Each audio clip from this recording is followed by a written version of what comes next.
Lecture में हम लोग एक करेंट टॉपिक देखेंगे और ये करेंट टॉपिक हम लोगों का होगा, रिजर्व बैंक ऑफ इंडिया ने आज ही की तारीख में एक ऐलान किया है कि गवर्नमेंट को 57,000 करोड़ रुपए का लाभांश का भुगतान किया जाएगा। अब आप जानते हैं कि यह बजट का एक महत्वपूर्ण हिस्सा होता है। सरकार हर वर्ष बजट में अपनी प्राप्ति पक्ष में लाभांश को शामिल करती है। लाभांश राजस्व प्राप्ति का हिस्सा माना जाता है। तो इसका मतलब क्या हुआ कि गवर्नमेंट आरबीआई जो है गवर्नमेंट को लाभांश का भुगतान 57,000 करोड़ रुपए के आसपास लगभग करेगी। इसका बजट में क्या प्रावधान किया गया था और आरबीआई ने कितना किया और इससे क्या हो सकता है, किस तरीके की सरकार को मदद मिल सकती है, इसके बारे में हम लोग जिक्र करेंगे। चूंकि आप लोग जानते हैं कि बजट के दो पक्ष होते हैं, एक होती है प्राप्ति और दूसरा होता है व्यय। अगर हम लोग ये देखते हैं कि प्राप्ति जो होती है वो दो हिस्सों में बांट दी जाए, राजस्व प्राप्ति और पूंजीगत प्राप्ति, तो राजस्व प्राप्ति वह होती है जो सरकार की आय होती है, यानी सरकार द्वारा एक वर्ष में प्राप्त की गई वह सभी परिसंपत्ति जिससे सरकारी देनदारी या दायित्व में वृद्धि नहीं होती है, उसे राजस्व प्राप्ति कहते हैं। तो जो लोग बजट पढ़े होंगे ये लोग अच्छी तरीके से जानते होंगे कि एक वर्ष में सरकार द्वारा प्राप्त की गई वह सभी परिसंपत्ति जिससे सरकारी देनदारी या दायित्व में वृद्धि नहीं होती है, उसे राजस्व प्राप्ति कहते हैं। लेकिन एक वर्ष में सरकार द्वारा प्राप्त की गई वह सभी परिसंपत्ति जिससे सरकार की दायित्व या देनदारी में वृद्धि होती है, उसे पूंजीगत प्राप्ति कहते हैं। राजस्व प्राप्ति में हम लोग ये देखते हैं कि आवर्तता नहीं पाई जाती है। राजस्व प्राप्ति में हम लोग ये देखते हैं कि आवर्तता जो होती है वह पाई जाती है, जबकि पूंजीगत प्राप्ति में हम लोग ये देखते हैं कि आवर्तता जो होती है वह नहीं पाई जाती है। एक उदाहरण से इसे हम सिंपल ढंग से आपको समझा दें।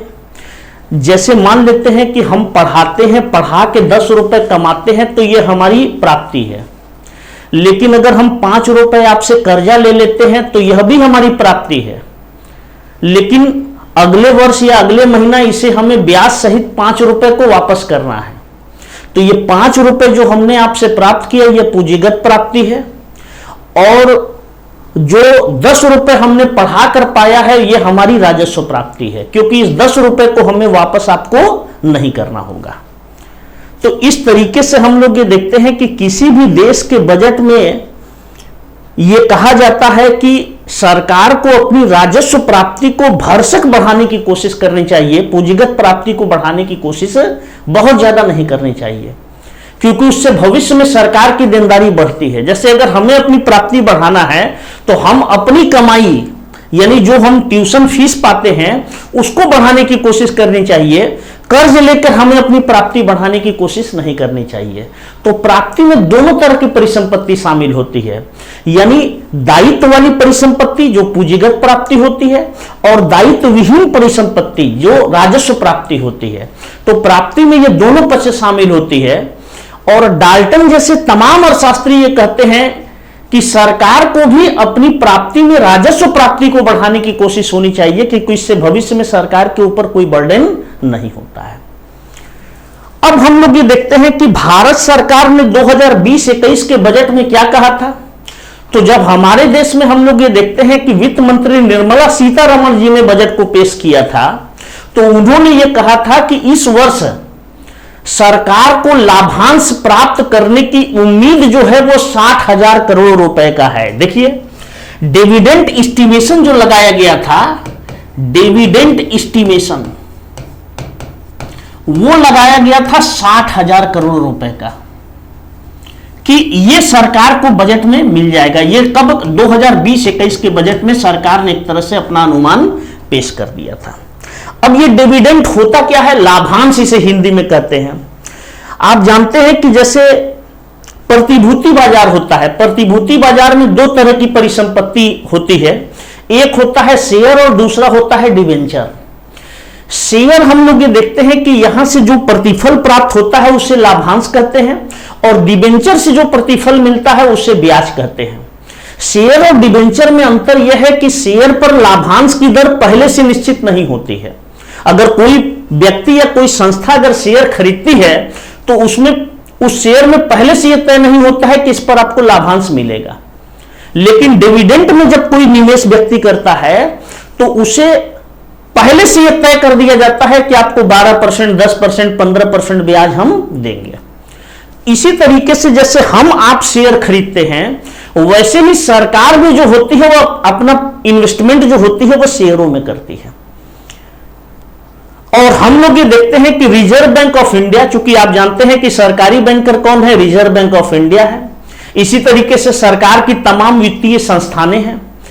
इन वित्तीय संस्थान और रिजर्व बैंक ऑफ इंडिया के माध्यम से हम लोग ये देखते हैं कि सरकार शेयरों में इन्वेस्टमेंट करती है, और इन शेयरों में हम लोग ये देखते हैं कि रिजर्व बैंक ऑफ इंडिया इस तरीके से पैसा इन्वेस्टमेंट कराती है जिससे सरकार को प्रत्येक वर्ष लाभांश मिले, और यह लाभांश राजस्व प्राप्ति का हिस्सा होता है। इससे सरकार की आय क्या होती है, बढ़ जाती है, और जो घाटा को कम करने में मदद या सहायता प्रदान करती है। क्योंकि घाटा का मतलब क्या है, तो घाटा का मतलब है आय और व्यय का अंतर। अगर हम लोग ये देखते हैं कि व्यय की अपेक्षा आय कम हो जाए या आय की अपेक्षा व्यय बढ़ जाए तो ऐसी कंडीशन में घाटा है। तो ऐसी कंडीशन में हम लोग ये देखते हैं कि घाटा को कम करने का एक रास्ता तो यह है कि हम अपनी इनकम या आय को बढ़ा दें, दूसरा रास्ता यह है कि हम अपनी व्यय को क्या कर दें, कम कर दें। लेकिन यहां पर सरकार जो होती है वह विकासात्मक परियोजनाओं पर ढेर सारा व्यय करना चाहती है। जनरली ये कहा जाता है बजट के बारे में, सरकारी बजट के बारे में, कि सरकार को अपनी व्यय को नियंत्रित हर स्थान पर नहीं करना चाहिए, क्योंकि व्यय से कहीं ना कहीं विकास बाधित होगी। अगर व्यय को कंट्रोल करेंगे तो निश्चित है कि विकास बाधित होगी। इसीलिए सरकार को ये सुझाव अक्सर अर्थशास्त्री देते हैं कि वह अपनी सोर्स ऑफ इनकम यानी आय के स्रोत को क्या करे, बढ़ाए। तो हम लोग ये देखते हैं कि बजट के घाटा या राजकोषीय घाटा को कम करने का सबसे अच्छा एक रास्ता यह है कि सरकार अपनी आय में क्या करे, वृद्धि करे। अब उसकी आय के स्रोत आप जानते हैं, टैक्स से जितना भी धन की प्राप्ति होती है ये सरकार की आय है, जितना भी फीस वसूलती है ये भी सरकार की आय है, जितना भी जुर्माना वसूलती है ये भी सरकार की आय है, जितना भी लाभांश कमाती है ये भी सरकार की क्या है, आय है। चूंकि पब्लिक इंटरप्राइजेस से सरकार जो कमाती है पैसा वो क्या होता है, लाभ होता है। लेकिन हम लोग ये देखते हैं कि वित्तीय संस्थानों में जो प्रतिभूतियों में निवेश करके पैसा कमाती है उसे क्या कहते हैं, लाभांश करते हैं। तो जिस तरीके से सामान्य व्यक्ति शेयर में पैसा निवेश करके लाभांश प्राप्त करता है, उसी तरीके से हमारे देश की सरकार बल्क लेवल पर यानी करोड़ों रुपए में शेयरों में इन्वेस्टमेंट करती है, और इस इन्वेस्टमेंट से हम लोग ये देखते हैं कि लाभांश प्राप्त करती है। चूंकि आप जानते हैं कि ये सब सरकार के प्रतिभूति को खरीदने और बेचने का अधिकार जो होता है वह हम लोग ये देखते हैं कि रिजर्व बैंक ऑफ इंडिया को होता है। तो इस वर्ष सरकार ने यह अनुमान लगाया था बजट में 2020-21 के बजट में कि डिविडेंड यानी हमें जो लाभांश इस वर्ष मिलेगा वो लगभग 60,000 करोड़ रुपए के आसपास मिलेगा। तो इस तरीके से हम लोग ये देखते हैं कि 60,000 करोड़ रुपए का बजट में अनुमान लगाया गया था।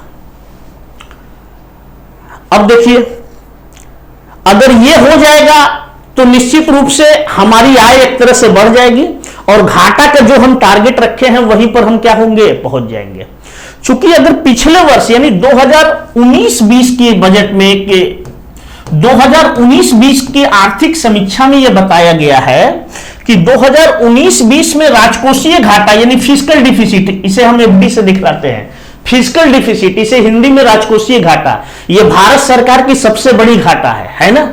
तो हम लोग ये देखते हैं कि इसका अनुमान क्या लगाया गया था, 3.3%, और 2020-21 के लिए सरकार ने पहले से ही कमर कस लिया था कि इस बार सरकार जो है व्यय ज्यादा कर देगी और आमदनी अपेक्षाकृत कम रह सकता है। इसीलिए हम लोग ये देखते हैं कि सरकार ने 20-21 में राजकोषीय घाटा का जो अनुमान लगाया वह अनुमान लगाया 3.8%।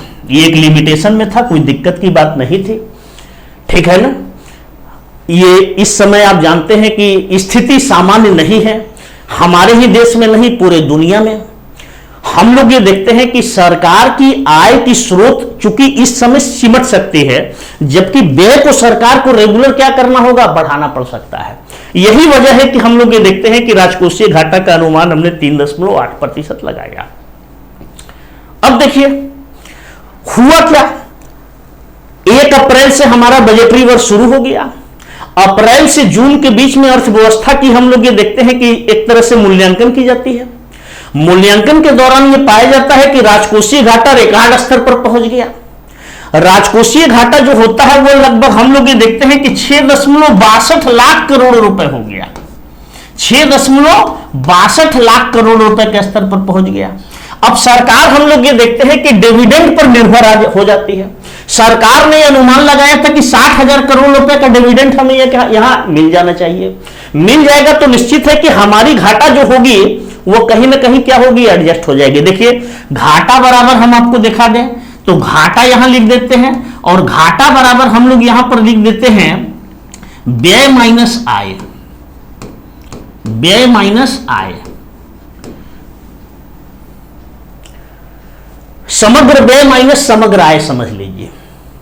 अब समग्र आय को देखिए, घाटा को कम करने का रास्ता क्या है, एक तो आय को हम क्या करें, बढ़ा दें, और दूसरा हम व्यय को क्या करें, कम कर दें। लेकिन आप जानते हैं कि कोविड-19 का असर दुनिया की सभी अर्थव्यवस्था पर है।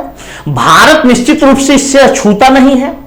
अब तो यह भी कहा जाने लगा कि कोरोना के नियंत्रण के मामले में हमारा देश कहीं ना कहीं अपनी बेबसी को सिद्ध कर रहा है, क्योंकि भारत एक बहुत बड़ी जनसंख्या वाला राष्ट्र है। यहां पर हेल्थ फैसिलिटी ऐसा भी नहीं है कि बिल्कुल नगण्य है, यहां हेल्थ फैसिलिटी भी बढ़िया डेवलप किया गया है, लेकिन उस स्तर तक नहीं किया गया है जिस तरीके से एडवांस कंट्री या विकसित देशों ने किया है। और हम लोग ये देखते हैं कि हमारे यहां रिसर्च एंड डेवलपमेंट ऑर्गेनाइजेशन जो है वह एक स्तर की तो है, लेकिन उस अंतरराष्ट्रीय स्तर की बहुत अच्छी नहीं है। इसके अलावा हम लोग ये देखते हैं कि हमारे देश में हम लोग ये देखते हैं कि लोगों की इनकम अपेक्षाकृत क्या है, कम है, जिसकी वजह से ये सारी फैसिलिटी को लोग प्राप्त कर ले ऐसा मुमकिन नहीं हुआ। और इसका असर हम लोग ये देखते हैं कि भारत पर दिखाई पड़ने लगा है। वर्तमान समय तक आप ये देख सकते हैं कि पूरे दुनिया में कोविड का असर अगर देखा जाए तो सबसे ज्यादा संक्रमित तो हम लोग ये देखते हैं कि अमेरिका और ब्राजील में है, लेकिन तीसरे ही पायदान पर हम लोग ये देखते हैं कि भारत है। अगर ये मामला नहीं संभला तो निश्चित है कि बहुत जल्दी हम इन दोनों देशों को पछाड़ सकते हैं। तो कहीं ना कहीं सरकार इसके लिए अपनी पॉलिसी को बनाए रखी है। सरकार हर तरीके से समय समय पे जनता को दिशा निर्देश दे रही है। अतः जनता को यह समझ लेना चाहिए कि सरकार जिस तरीके से कह रही है इस समय उसी तरीके से हैंडल होना बहुत जरूरी है। अपने मनमानी करने से कोई इसका फायदा नहीं है। इसलिए जिस तरीके से हमारी सरकार इस समय चाहती है कि हमारी मूवमेंट किस तरीके से हो, डिस्टेंसिंग हम किस तरीके से रखें, यदि फिजिकल डिस्टेंसिंग हम किस तरीके से रखें, किस तरीके से हम लोग हैंड वॉश इत्यादि का इस्तेमाल करें, क्योंकि एहतियात ही हमारे यहां बहुत बड़ा उपाय है। क्योंकि भारत के लोगों में अब तो ये स्पष्ट हो गया है कि भारत के लोगों में जो इम्यून सिस्टम है वो दुनिया के अन्य देशों के अपेक्षा ज्यादा है। और आप ऐसे भी समझ सकते हैं कि हम लोग वैसे भी बहुत सुकुमार प्रवृत्ति के नहीं हैं। जहां के लोग सुकुमार प्रवृत्ति के थे वो लोग ज्यादा प्रभावित हुए हैं, और यहां के लोग मेहनतकश हैं और थोड़ा सा धैर्य रखें, धैर्य के साथ थोड़ा सरकार के गाइडलाइन और WHO की गाइडलाइन का पालन करें तो इसमें हम लोगों की भलाई है। ये एक व्यक्तिगत विचार है, ये हमारा अपना व्यू है कि हम लोगों को उसी तरीके से हैंडल होना चाहिए जिस तरीके की सरकार इस समय कह रही है। खैर बहरहाल हम लोग आगे बढ़ते हैं तो हम लोग ये देखते हैं कि ये घाटा जो है सरकार का 6.6 लाख करोड़ रुपए के स्तर पर पहुंच गया। सरकार घबरा जाती है। सरकार हम लोग ये देखते हैं कि अब डिविडेंड पे की बात करने लगती है कि किसी तरीके से डिविडेंड को बढ़ाकर इनकम को वहां बढ़ाया जाए ताकि राजकोषीय घाटा को हम अपने देश में क्या कर सके, कम कर सके। और ये जायज चीज है क्योंकि आप जानते हैं कि राजकोषीय घाटा एक मैक्रो इकोनॉमिक वेरिएबल है। यह संपूर्ण अर्थव्यवस्था के लिए विनाशक साबित हो सकती है। इसको कभी हम बताएंगे कि राजकोषीय घाटा का प्रभाव पूरी अर्थव्यवस्था पर। देखिए, यानी कहने का मतलब है कि ये इन्फ्लेशन को आच्छादित करता है, यानी इन्फ्लेशन को बढ़ाने में सहायता प्रदान करता है घाटा। इसी तरीके से ये बैलेंस ऑफ पेमेंट के घाटा को भी बढ़ा देता है। इसी तरीके से हम लोग ये देखते हैं कि बचत निवेश के स्तर पर अपना प्रतिकूल दबाव डालता है। इसके अलावा सोशल सेक्टर में गरीबी है, बेरोजगारी है, असमानता है, इनको क्या करता है, बढ़ा देता है। इस तरीके से हर तरीके से भारतीय अर्थव्यवस्था क्या हो सकती है, गिर सकती है। किसके वजह से, घाटा बेलगाम होने की वजह से। इसीलिए सरकार ने बार बार आरबीआई से गुहार किया कि हमें डिविडेंड मिलना चाहिए और डिविडेंड के माध्यम से हम घाटा को कंट्रोल करेंगे और यह घाटा को कंट्रोल करके हम अर्थव्यवस्था को एक निश्चित सीमा के अंदर इसको आगे बढ़ाने की कोशिश करेंगे। तो इस तरीके से सरकार हम लोग ये देखते हैं कि 60,000 करोड़ रुपए का अनुमान लगाती है, लेकिन हम लोग ये देखते हैं कि ये घाटा बहुत ज्यादा कोविड-19 की वजह से बढ़ गया। क्यों बढ़ा, आप समझ सकते हैं, क्योंकि गवर्नमेंट की इनकम का सबसे बड़ा स्रोत क्या है, कर है, कर राजस्व है। कर राजस्व का संग्रहण तेजी से क्या हुआ, कोविड के काल में कम हो गया। क्योंकि आप जानते हैं कि 3 महीना तो पूर्णतः लॉकडाउन था, उसके बाद हम लोग थोड़ा बहुत इकोनॉमी को खोल देते हैं, लेकिन उसमें भी आप देख सकते हैं कि कहीं कंटेनमेंट जोन बन गया तो कहीं क्या कहा जाता है, कहीं कंटेनमेंट जोन बन जाता है तो कहीं पर हम लोग ये देखते हैं कि पुलिस जो होती है वो सख्ती दिखाई पड़ती है, जिसकी वजह से इकोनॉमी गतिविधि लगभग ठप हो गई। और सबसे बड़ी चीज तो यह है कि लॉकडाउन से और इस कोरोना वायरस से लोग घबराए हुए हैं। बड़े शहरों में अब लेबर की काफी किल्लत हो गई है। स्मॉल इंडस्ट्री हो या लार्ज लेवल की इंडस्ट्री हो, इन इंडस्ट्री को चलाने के लिए लेबर चाहिए, और वो लेबर जैसे संसाधन हम लोग ये देखते हैं कि ग्रामीण क्षेत्र पकड़ चुके हैं। ऐसी कंडीशन में एक तरह से उद्योगों में भी हम लोग ये देखते हैं कि उत्पादन कार्य बाधित हुआ है। इसके अलावा कृषि क्षेत्र भी बहुत बढ़िया प्रदर्शन नहीं कर पाया है। इसके अलावा सेवा क्षेत्र में आप देख सकते हैं शिक्षा जगत वगैरह की हालत। हम जैसे मास्टर जो हैं बेचारे यही ब्लैक बोर्ड पर आप लोगों के सामने खड़े हैं। तो इस कंडीशन में आप देख सकते हैं कि हालात जो है वह बद से बदतर हो चुकी है, और विशेष करके सेवा जगत में तो हम लोग ये देखते हैं कि इसका ज्यादा प्रभाव पड़ा है, और सेवा में शिक्षा तो सबसे ज्यादा प्रभावित हुआ है। तो ऐसी कंडीशन में हम लोग ये देखते हैं कि टैक्स कलेक्शन कम हो गया। कुल मिलाकर आप ऐसे समझिए कि इंडस्ट्रियल एक्टिविटी नहीं हुई, सर्विस सेक्टर में अच्छा प्रोडक्शन नहीं हुआ। इसके अलावा एग्रीकल्चर सेक्टर जो है वो बहुत बढ़िया प्रदर्शन हमारे देश में नहीं कर पाती जो हम चाहते हैं। यानी हमारी राजनीतिक इच्छा शक्ति भी इतनी बढ़िया नहीं होती कि हमारे देश के एग्रीकल्चर सेक्टर या ग्रामीण क्षेत्र जो है वो बढ़िया कुछ परफॉर्मेंस कर सके। तो इन सभी वजहों से हम लोग ये देखते हैं कि गवर्नमेंट की टैक्स कलेक्शन काफी कम हो गई है, जिसकी वजह से इनकम क्या हो गई, कम हो गई। और दूसरी ओर व्यय देखिए, हम लोग ये देखते हैं कि सरकार जो है वो रेगुलर पैकेज पे पैकेज घोषित करते चली जा रही है। अब इस पैकेज में हम लोग ये देखते हैं कि व्यय क्या हो रहा है, तेजी से बढ़ रहा है। तो एक और सरकार की इस आपात परिस्थिति से निपटने के लिए अपनी व्यय को रेगुलर बढ़ाना पड़ा है, और दूसरी ओर हम लोग ये देखते हैं कि जो सोर्स ऑफ इनकम है वो तेजी से सिमटे हैं। इस वजह से हम लोग ये देखते हैं कि घाटा का आकार जो है वो बढ़कर हम लोग ये देखते हैं कि 6.6 लाख करोड़ रुपए के आसपास पहुंच गया है। ये एक रिकॉर्ड घाटा है। और मजे की बात यह है कि जितनी भी संस्थाएं हैं और जितने भी अर्थशास्त्री हैं, ये सारे लोगों ने अनुमान व्यक्त किया है कि भारतीय अर्थव्यवस्था में इस बार जो जीडीपी या देश की समृद्धि की गिरावट की दर होगी वह लगभग 5 से 9% के बीच में हो सकती है। अगर ऐसा हुआ तो निश्चित तौर पर हम ये कह सकते हैं कि 1979 के बाद पहली बार भारतीय अर्थव्यवस्था सबसे खराब कंडीशन में होगी।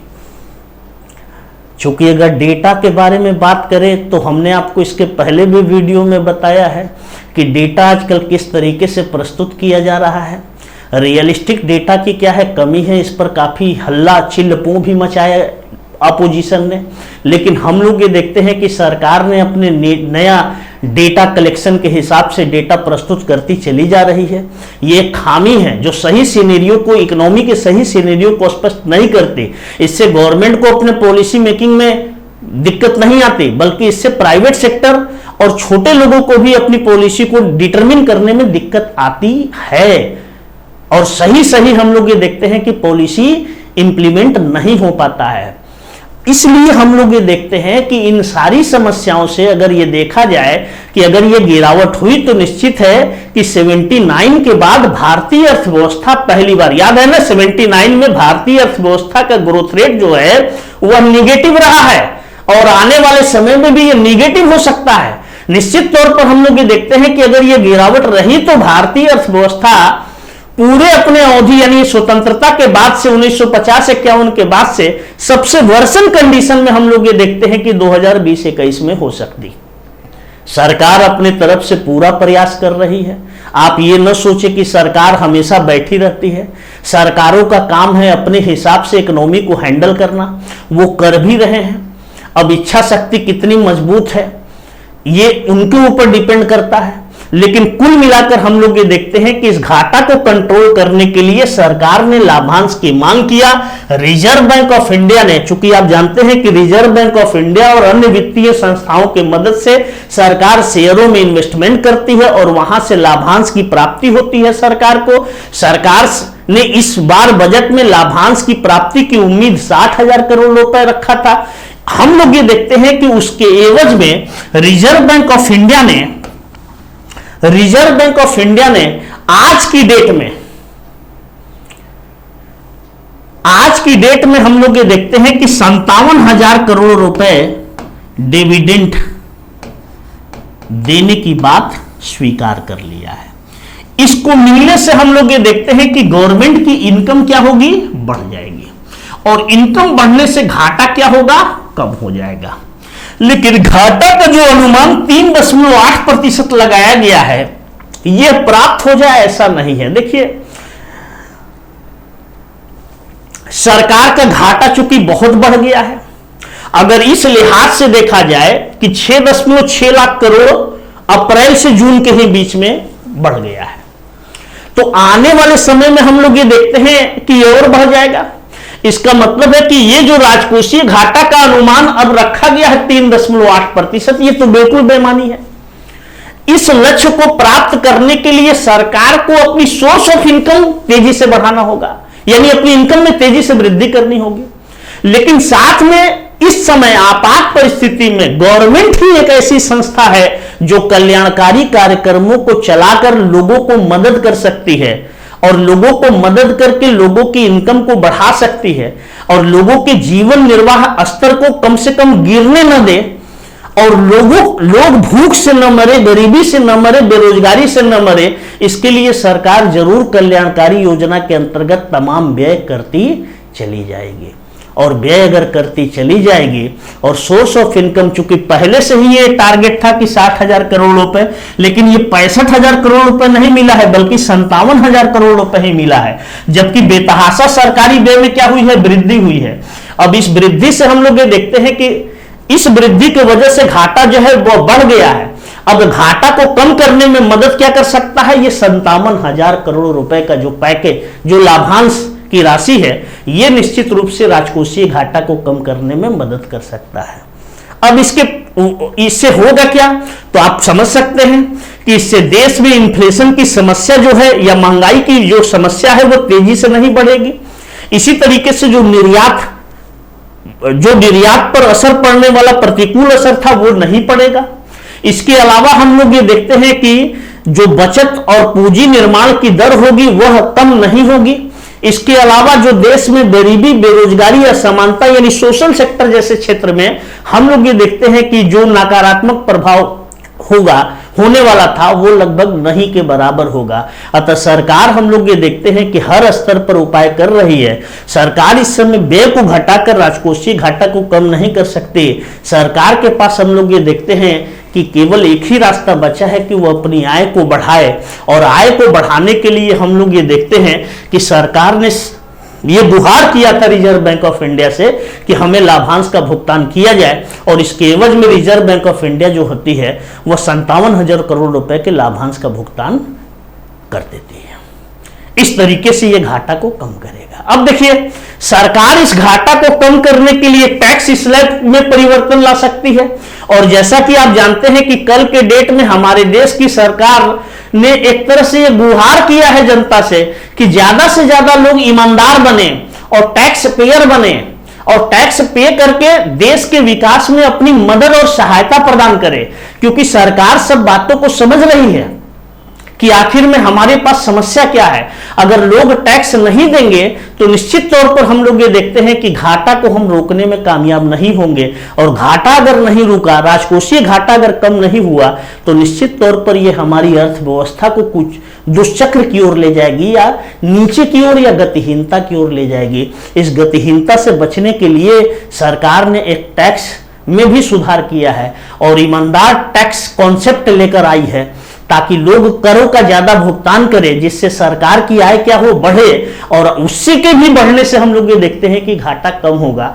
तो सरकार पिछले 2 दिन में अपनी इनकम को बढ़ाने की कोशिश कर रही है, और व्यय को चूंकि कंट्रोल तो वो कर नहीं सकती है इस समय आपात परिस्थिति में, चूंकि कंपनसेटिंग एक्सपेंडिचर हमेशा गवर्नमेंट ही कर सकती है, और इस विषम परिस्थिति में कोई प्राइवेट सेक्टर के लोग इन्वेस्टमेंट करने के लिए तैयार नहीं होंगे, क्योंकि ये जो असर है इकोनॉमी पर, खराब असर जो है इकोनॉमी पर, हम लोग ये देखते हैं कि इस मंदी के समय कोई भी प्राइवेट इन्वेस्टर बड़ी मात्रा में ह्यूज इन्वेस्टमेंट करे, ऐसा संभव नहीं है। अतः गवर्नमेंट को ही अपनी इन्वेस्टमेंट बढ़ाना होगा।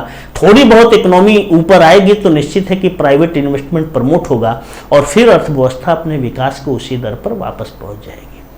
तो इस तरीके से हम लोग ये देखते हैं कि सरकार अपने तरफ से पूरी कोशिश कर रही है, और एक तरह से हमारे देश के प्रधानमंत्री जी जो हैं वो हम्बली रिक्वेस्ट किए हैं कि आप लोग टैक्स पेयर ज्यादा बने। अब ये एक भाई विडंबना की ही बात है कि 130 करोड़ देश की जनता है और उसमें केवल 1.5 करोड़ लोग टैक्स पेयर हैं। ये तो एक भाई बड़ी खतरनाक बात है, ये शुरू से ही हमारे देश में है। तो ऐसी कंडीशन में हम लोग ये देखते हैं कि लोग अपने से टैक्स पेयर बने, जो न्यूनतम हो सके उसका साझा करें, गवर्नमेंट की इनकम को आप बढ़ाएं, ताकि गवर्नमेंट जो है वो अपनी मनपसंद परियोजनाओं को कंप्लीट करे, और जो आने वाली मुसीबतें हैं उन मुसीबतों को कम कर सके, या उन मुसीबत को अगर खत्म न कर सके तो कम जरूर कर दे, उसके असर को कम कर दे, और अर्थव्यवस्था निरंतर पटरी पे चलती चली जाए। ये एक मुसीबत की घड़ी है, और सरकार इस मुसीबत की घड़ी में ये सब परिवर्तन कर रही है। लेकिन अब देखिए, हम लोग ये देखते हैं कि इसकी आलोचना की जा सकती है। जैसे सरकार हम लोग ये देखते हैं कि अपने व्यय को स्ट्रेटेजिकल बनाए, यानी रणनीतिक बनाए, अपने व्यय में उन लोगों को शामिल करें जो वास्तविक रूप से बेरोजगार हो गए हैं। चूंकि एनएसएसओ का डेटा ही अगर आप देखेंगे, इसके अलावा प्राइवेट स्तर के डेटा भी देखेंगे, तो वो सारे डेटा बता रहे हैं कि बेरोजगारी तो तेजी से बढ़ गई है। अब ये बात अलग है कि जब जून में अनलॉक हुआ इकोनॉमी, तो अनलॉक के दौरान जो लोग अभी बेरोजगार थे 20 करोड़ 15 करोड़ लोग, उसमें से तमाम लोग अपना दुकान खोल के बैठ गए तो रोजगार पा गए। लेकिन अगर एनएसएसओ की भी डेटा माना जाए तो उस हिसाब से भी देखा जा सकता है कि लगभग 15 से 16 करोड़ लोग बेरोजगारी के शिकार हो गए। अतः हमें उन लोगों को ध्यान रखना होगा जो वास्तविक रूप से इस महामारी के असर से प्रभावित है, और सरकार जो है जो ग्रांट और सब्सिडी या जो वेलफेयर प्रोग्राम चला रही है, इस वेलफेयर प्रोग्राम की पहुंच उन लोगों तक बनाया जाए या उनके यहां तक सुनिश्चित किया जाए, यह बड़ी जरूरी है। जैसे एक इंडस्ट्री बंद हो गया, आप ऐसे समझे, जैसे एक इंडस्ट्री बंद हो गया तो इंडस्ट्री बंद हुआ तो मतलब 500 लोग बेरोजगार हो गए, वो सब अपने घर चले गए तालाबंदी में। ऐसी कंडीशन में हम लोग ये देखते हैं कि इंडस्ट्री वालों को भी नुकसान है, और वो जो 500 लोग थे, जो छोटे लोग थे, वो भी बेरोजगार हो गए। लेकिन अब हम लोग ये देखते हैं कि हमें लाभ किनको कैसे पहुंचाना है, उन 500 लोगों तक लाभ सबसे पहले पहुंचाना है, उसके बाद इंडस्ट्री के लोगों को भी लाभ पहुंचाना है। ऐसी कंडीशन में गवर्नमेंट को एक स्ट्रेटेजिकल एक्सपेंसेस करना होगा, चाहे इंडस्ट्रियल सेक्टर हो चाहे एग्रीकल्चर सेक्टर हो। सबसे पहले उन लोगों तक लाभ पहुंचाया जाए जो छोटे लोग हैं, क्योंकि इन महामारियों से या आर्थिक या प्राकृतिक आपदाओं से सबसे ज्यादा प्रभावित लोग जो होते हैं वह लोअर इनकम ग्रुप के लोग, लोअर मिडिल इनकम ग्रुप के लोग, और कुछ हद तक मिडिल इनकम ग्रुप के लोग। हायर इनकम ग्रुप के लोग जो होते हैं वो अपेक्षाकृत कम प्रभावित होते हैं। अब हमें लाभ उनके यहां तक पहुंचाना है, हमें इस तरीके की स्ट्रेटेजिकल पॉलिसी बनानी चाहिए। लेकिन हमारे देश की सरकार ने जैसे पैकेज घोषित कर दिया, अब पैकेज में हम लोग ये देखते हैं कि उन्होंने राहत क्या दिया। राहत के नाम पर अगर देखा जाए तो लोग अब पूछते हैं, भाई हम तो अर्थशास्त्र के विद्यार्थी रहे हैं और अर्थशास्त्र में टीचिंग कर रहे हैं, तो लोग कहते हैं कि इतना बड़ा पैकेज, ह्यूज पैकेज सरकार ने घोषित कर दिया, 20 लाख करोड़ अलग, उसके बाद 35 अलग, उसके बाद 15 अलग, फिर 5 अलग, कुल 60 लाख करोड़ का पैकेज हो गया। अब ये सब पैकेज का हम लोगों को लाभ क्या मिलेगा? भाई अब ये तो जाहिर सी चीज है कि क्या किसी को बिजली बिल कम हो गया, किसी का फीस कम हो गया, क्या सरकार की जो सार्वजनिक सेवाएं थी उन सेवाओं की कीमत कम हो गई है? ये सब जाहिर सी चीज है कि लोग पूछते हैं। हमें उन लोगों तक पहुंचने के लिए उन्हीं सारी चीजों पर व्यय करना होगा ताकि इसका लाभ कमोबेश सब लोग उठा सके और सब लोग उठा सके और इस मुसीबत से सब लोग बाहर आ सके। और लाभ केवल चावल दाल गेहूं देकर ही नहीं किया जा सकता, क्योंकि खाना से ज्यादा अन्य वस्तुओं और सेवाओं पर पैसा खर्च होता है। इसलिए जरूरत इस बात की है कि गवर्नमेंट को अपनी व्यय को कहीं ना कहीं स्ट्रेटेजिकल बनाना चाहिए। एक स्ट्रेटेजिकल एक्सपेंडिचर पॉलिसी को एडॉप्ट करके गवर्नमेंट उन लोगों को जो हाशिए पे रह रहे लोग हैं, जो उससे थोड़े ऊपर और उससे थोड़े ऊपर, वहां तक से शुरू करे और फिर ऊपर तक आए, तो नीचे से ऊपर की पॉलिसी को एडॉप्ट करे स्ट्रेटेजिकल। अब ये एक बहुत बड़ा मुद्दा है, हम कैसे बताएं कि ये किया जा सकता है, सरकार ऐसा कर सकती है। वहां लोग बैठे हुए लोग भी जानते हैं कि ऐसा किया जाता है और किया जा सकता है, लोग कुछ न कुछ कर भी रहे हैं, ठीक है। लेकिन कुल मिलाकर हम लोग ये देख रहे हैं कि अभी तक जो इस संदर्भ में बढ़िया एक व्यवस्था होनी चाहिए वो व्यवस्था कहीं दिखाई नहीं पड़ रही है। सरकार को ये मान लेना चाहिए कि अब हमारे देश में इकोनॉमिक क्राइसिस का दौर है और हम इस दौर से गुजर रहे हैं और इसके लिए हम हर प्रयास करें, क्योंकि इस समय व्यय को कंट्रोल करना बस की चीज नहीं है। सरकार को अपनी सोर्स ऑफ इनकम बढ़ाना होगा। अब सोर्स ऑफ इनकम बढ़ाने के लिए आप जानते हैं कि 2 ही 3-4 रास्ते हैं। एक तो टैक्सेशन यानी टैक्स स्लैब में हम क्या करें, सुधार करें, यानी टैक्स स्ट्रक्चर में क्या करें, सुधार करें। सरकार ने यह कह दिया है कि हम इसमें कुछ सुधार करेंगे, एक तरह से उन्होंने जता दिया है। टैक्स पेयर की संख्या को क्या किया जाएगा, बढ़ाया जाएगा। इसी तरीके से हम लोग ये देखते हैं कि गवर्नमेंट जो है, एक तो लाभांश को प्राप्त करने के लिए उन्होंने गुहार किया था, वो उनका पूरा हो गया मांग। इसी तरीके से हम लोग ये देखते हैं कि गवर्नमेंट अपने प्रॉफिट को भी बढ़ा सकती है। तो गवर्नमेंट कल्याणकारी कार्यक्रमों पे तभी खर्च कर सकती है जब उसके पास पैसा हो। तो पैसा गवर्नमेंट को जनरेट करना चाहिए। आप जानते हैं कि हमारे देश की सरकार जो है गैर कर राजस्व को बहुत ज्यादा बढ़ाने की कभी भी कोशिश नहीं किया, जबकि वहां सामान्य काल में, इस परिस्थिति में तो कुछ नहीं हो सकता, लेकिन सामान्य काल में वहीं पर पहले से विचार करना चाहिए कि गैर कर राजस्व को किस तरीके से हम बढ़ाएं। अगर ये सब सरकार पहले से की होती तो निश्चित है कि ये जो असर होता राजकोष पर वो अपेक्षाकृत कम होता। तो देखिए, आज हमने एक बर्निंग टॉपिक आपको पढ़ाया। कल के लेक्चर में हम फिर कुछ लेकर आपको लिए नया आएंगे। तो आज के लिए हम केवल इतना ही, चूंकि ये टॉपिक बहुत बड़ा बनाया जा सकता है तो इस पर हम बोलते आपको चले जाएंगे। स्ट्रेटेजिकल एक्सपेंडिचर किस तरीके से गवर्नमेंट कर सकती है, एक एक चीज की व्याख्या की जा सकती है कि कहाँ कहाँ खर्च किया जाए जिससे कि उन लोगों तक पहुंचाया जा सके। लेकिन इस वीडियो में इतना जगह नहीं होता और धीरे धीरे कभी जब आप पढ़ लेंगे पूरा या इंडियन इकोनॉमी पढ़े होंगे तो आप कुछ चीज़ों को तो खुद भी जोड़ सकते हैं। तो यहाँ अभी आज तक का इतना। अगर आप लोग को वीडियो अच्छा लगा हो तो लाइक करें और ज्ञान गोदावरी के साथ आप लोग ज़्यादा से ज़्यादा जुड़े। इसके साथ ही इसके लिए जो आप समय दिए, अमूल्य वक्त दिए आप, तो वो उसके लिए आपको धन्यवाद।